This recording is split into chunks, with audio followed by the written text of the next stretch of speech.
Welcome. In this session, we will be talking about stakeholder management and stakeholder mapping.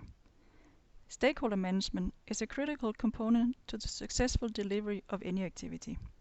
The Scrum team heavily relies on involving their stakeholders, and for good reason. You need them to validate your assumptions and to determine what is valuable and what isn't. Stakeholder management is done primarily by the product owner, but he or she can involve the team for shared understanding of the possible stakeholders and how they secure happy stakeholders. So why do stakeholder management? Well, a stakeholder helps to reduce the risk, and risk is very essential. When you are developing a product with your team, you are investing time and money into building something that you hope will return on that investment.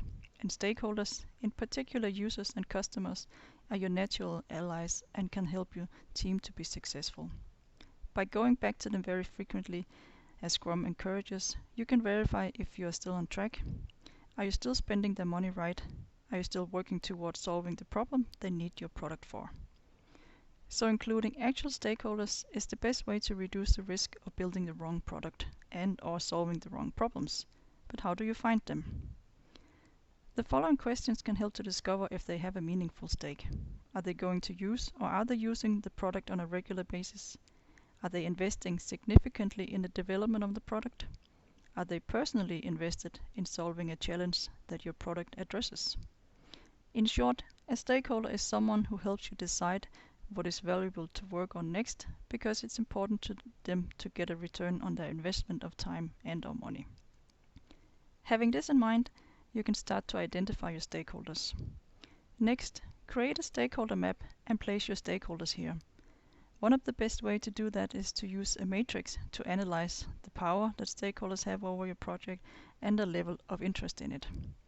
So this map has two dimensions, the level of interest and level of influence of the project. In the lower left corner you have the monitor section, and those you don't need to worry too much about. Likewise, in the upper left corner you have the keep informed section with stakeholders that you need to provide with regular updates.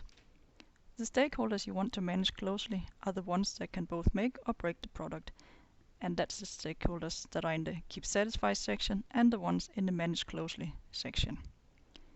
Be specific when you're defining the stakeholders, and also remember to update the map throughout the project or work as they may change depending on phases of your work. So while it is easy to include many people in product development and simply call them stakeholders, it is far more difficult to find the people that have an actual stake in your product.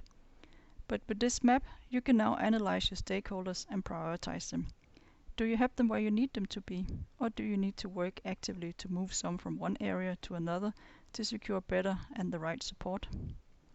A stakeholder map will also help you to better manage their expectations, and if you manage your stakeholders correct, they will actively support you, which is essential for the success of your work.